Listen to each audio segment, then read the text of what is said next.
Hello chess friends and welcome to Azaro's chess channel and welcome to my hyper-accelerated Dragon Sicilian defense series.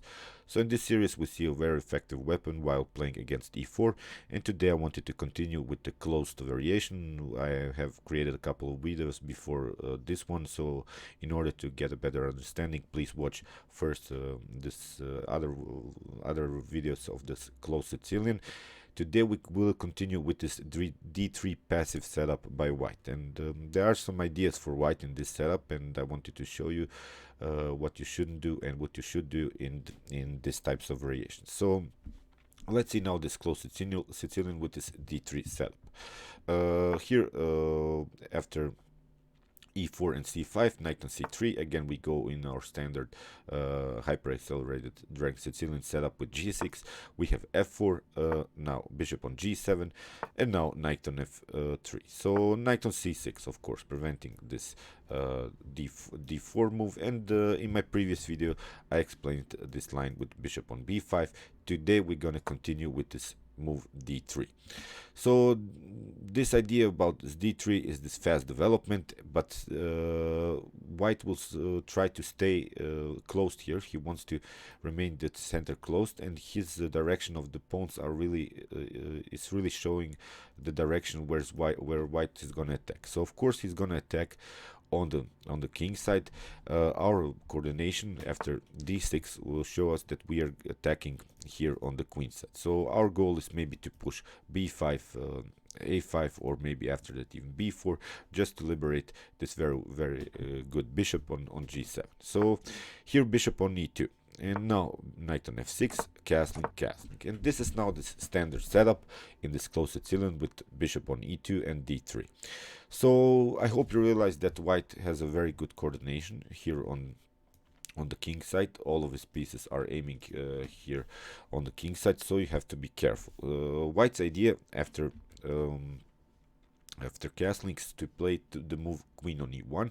Then he wants to go with the queen on h4, play maybe f5, trade off the bishops here on h6, and then after that play knight on g5 and try and checkmate threats on h7. So this is the main idea, but of course you see many moves have to be played here for white.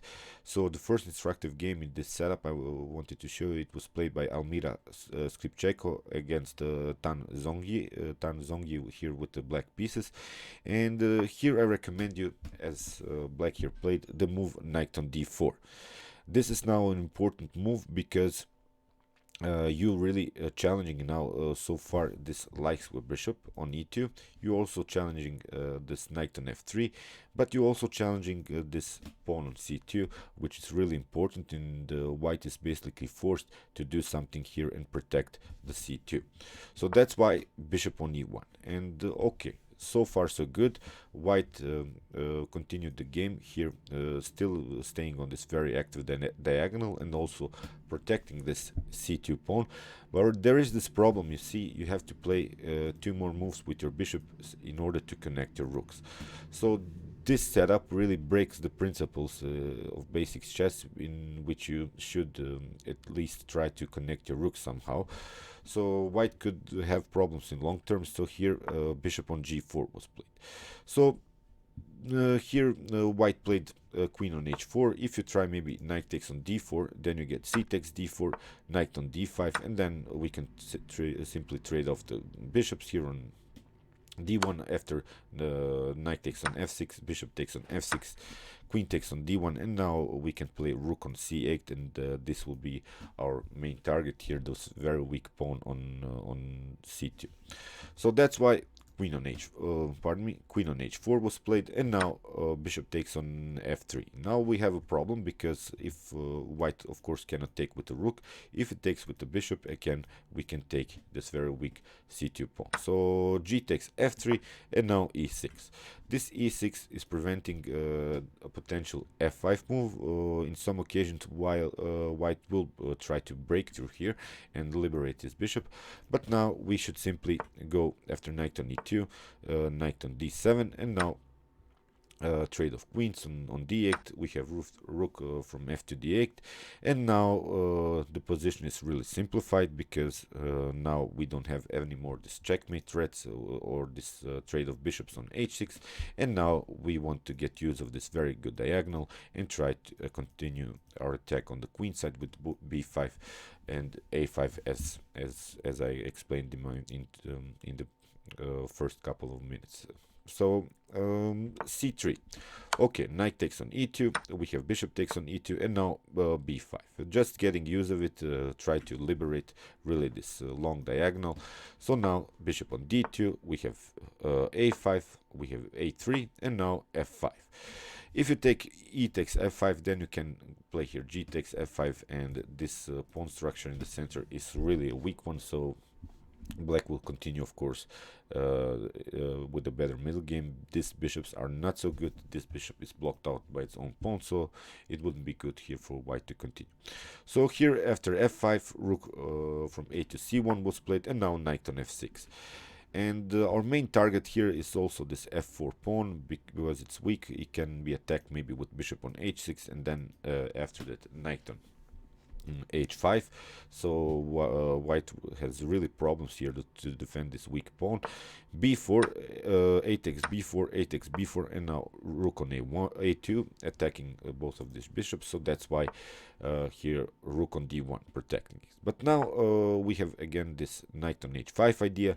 We have b takes c5, d takes c5, and now rook on b1.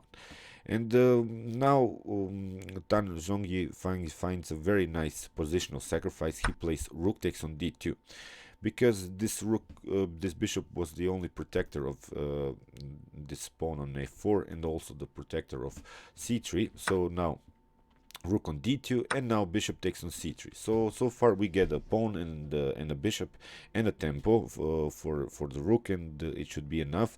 And I've explained this positional sacrifices in one of my basics in chess videos, and I'll show you the link at the end of this video about this potential positional sacrifice in the middle game.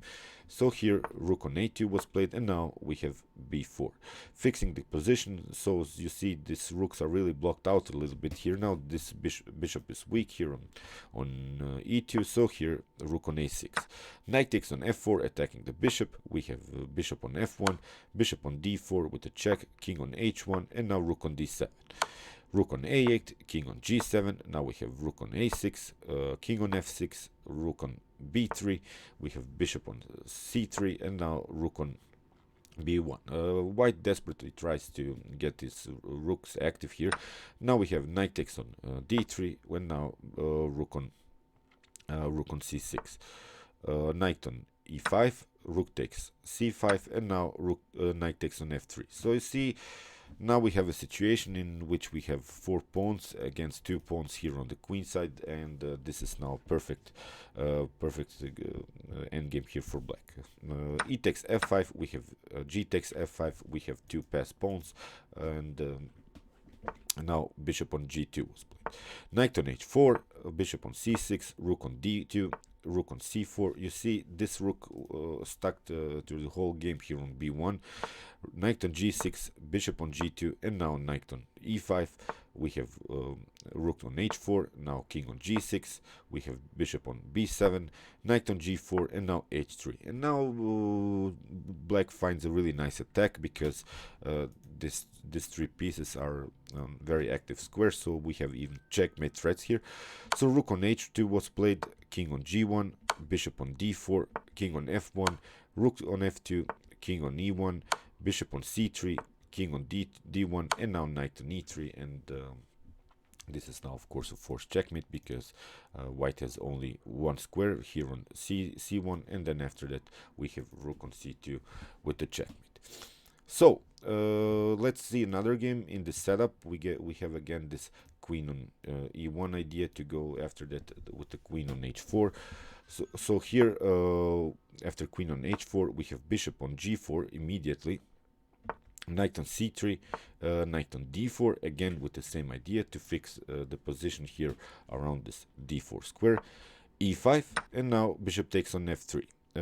If you try maybe e takes f6, you get bishop and takes on f6, and now you are forced to play with the queen on f2, and now we have bishop takes on e2. You're forced again to take with the knight, and then you can take again this weak pawn on c2. You see, the c2 problem is really always present in this kind of setups, because if we even trade off this knights on d4, we have still possibilities to play with the rook here on this very weak pawn. So here, after bishop on f3, we have bishop takes on f3, and now knight on d7. Bishop takes on b7, but now rook on b8, bishop on e4, and now e6. Again, with the same idea, to get rid of the queens.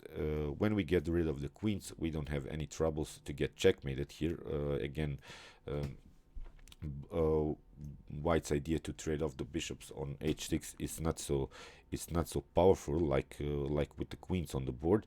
So here, queen on f2. If White tries something like queen takes on d8 and rook takes d8, then after e takes d6, well, again, you have this weakness of c2, and I hope you realize that this c2 is really our main target in this kind of setup. So after rook on b1, we can take bishop takes on c3, and again, I'm pointing out that these two rooks are not connected, and this could be a problem in long term. So here, b takes on c3 is not possible, because we can simply take out the rook. So after queen on f2, d takes e5 was played, and if white takes on e5, then we jump with our knight also on e5. We would then have a very nice central control with the two of the knights. So g3, we have e takes f4, we have g takes f4, and now knight on f6. Again, we have very nice advance here on the fourth rank. We have occupied really the other half of the board, because we have now a very good and well placed knight on d4. In basically, we want to play around this knight, get use of this space advantage that we have created. So bishop on g2, now knight on g4, attacking the queen, queen on d2, and now queen on h4 with the checkmate threat on h2. Now h3, and now black finds a really nice tactical shot here. He plays he plays knight on c2. If you play queen takes on c2, then you get bishop on d4. You see nasty stuff here around White's king. So here, rook on f2 has to be played, and then of course you can take the rook with the knight. So that's why rook on f3 was played, and now we have bishop on d5, d4 anyway, and now rook on h1. Now we have rook, knight takes on the rook on a1, knight on e4, and now e5. In this position, white resigned, because you see, black has this very good material. We are rook up, and this is of course a completely winning game for black. So let's go back, let's see at this main ideas in this setup. So here, after knight on c6, I'm pointing you out our main strategical ideas are here. The moves bishop on g4, knight on d4, attacking the c2. If knight takes on d4, we take of course with the pawn and open the file for the rook. So you see, this c2 is a long-term weakness, and I hope you realize this idea in this setup. Okay, I hope you like this video. Meanwhile, you can watch my other videos from the hyper-accelerated rank Sicilian defense, and you can also watch this video in which I explain this positional sacrifice, the mathematics of the positional sacrifice, and you can also subscribe to my channel. Thanks you for watching, and chess is the best.